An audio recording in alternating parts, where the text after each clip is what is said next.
Ashley, what is our final topic of the day?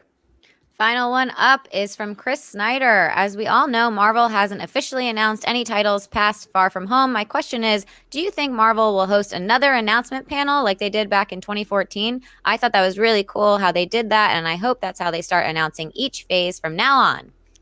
I'll tell you what, I was at that panel. I was physically there. I was at the El Capitan Theater in Hollywood, California, when they did the big Phase 3 announcement. And, Kevin Feige came out on stage. They had brought all the stars, Robert Downey Jr., Chris Evans, Chadwick Boseman. I mean, they were all up on stage announcing all these movies. It's when they first announced that I think it was going to be called, the placeholder title was Captain America, the Serpent Society.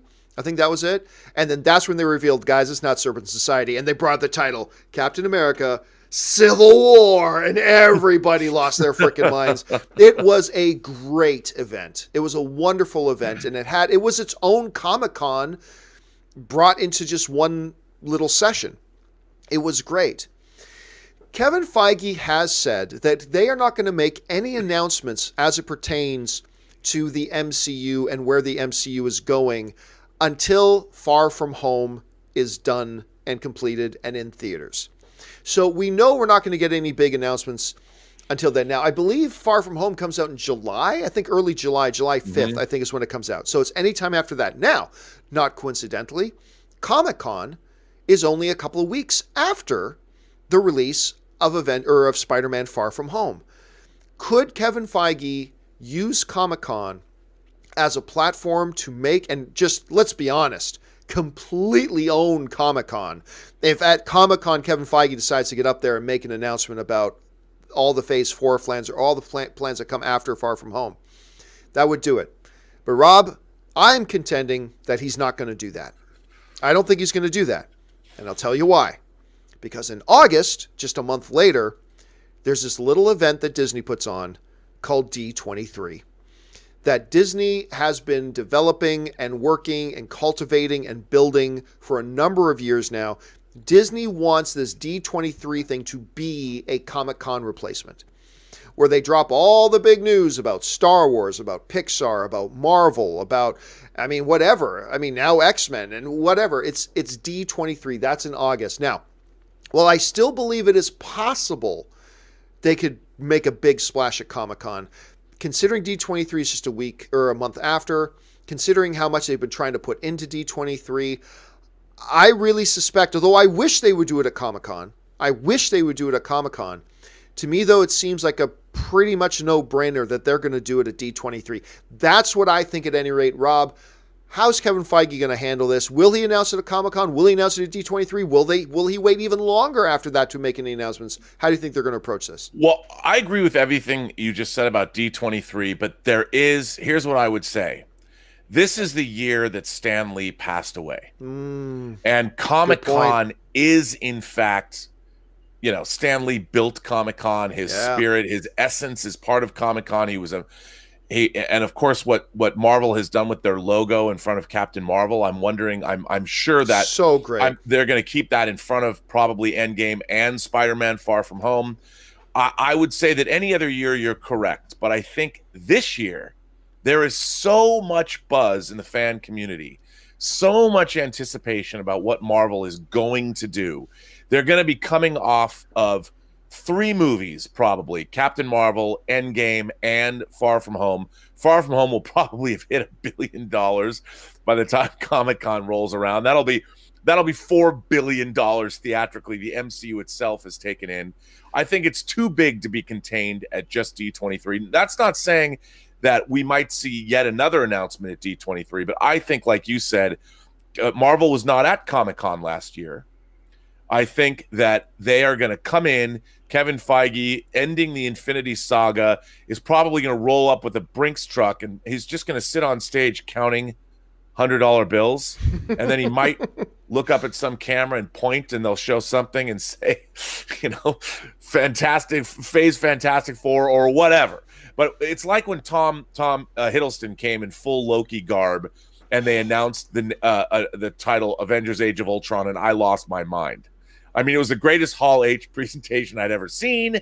I think they're going to do that again. They're going to, because nobody is going to be winning more than Kevin Feige is. I can't imagine any producer in the history of Hollywood winning as much as Kevin Feige is by the time Comic-Con 2019 rolls around. And I think they're going to milk it for all it's worth. And like you said, they're going to win that event. There's a lot more people and a lot more press at Comic-Con than there is at D23. That first of all, that Tom Hiddleston appearance at Comic-Con. People of Comic-Con, I am Loki, and I am burdened with glorious purpose. Oh, it was so great. I mean, to get him to come out in character, in costume as Loki, first of all, I mean, I'm sure they paid him, but for an actor to do that, it just speaks to how much fun these actors are having playing these parts. I mean, well, and Tom Hiddleston gets to be a rock star at Comic-Con. He's a rock star. I mean, that way, and even an old dude, I'm like, I loved it. It was great. It was great. I felt like I was, again, 8 years old. I didn't even feel when I was 8 years old the way I felt sitting there watching Tom Hiddleston walk out as Loki. The thing, though, is this. You raise a great point about this being the first Comic-Con without Stan Lee being with us anymore. That's a great point. However, I would throw two counterpoints to that. Number one, you mentioned yourself. Strategically and incrementally over the past couple of years, Marvel has been withdrawing from Comic-Con. Bit by bit, little by little, more and more. The second thing I would say is this. This isn't Kevin Feige's decision. It's right. Bob Iger's. And if Bob Iger has said, one of our corporate mandates right now is to build D23. And our corporate mandate right now is to explode D23, and we want it to become the Comic-Con alternative. And Bob Iger puts down that mandate that, any big announcement. If Bob Iger has said that this is our priority, Let me just text him. Yeah, get on with Bob. He's on the golf course right now.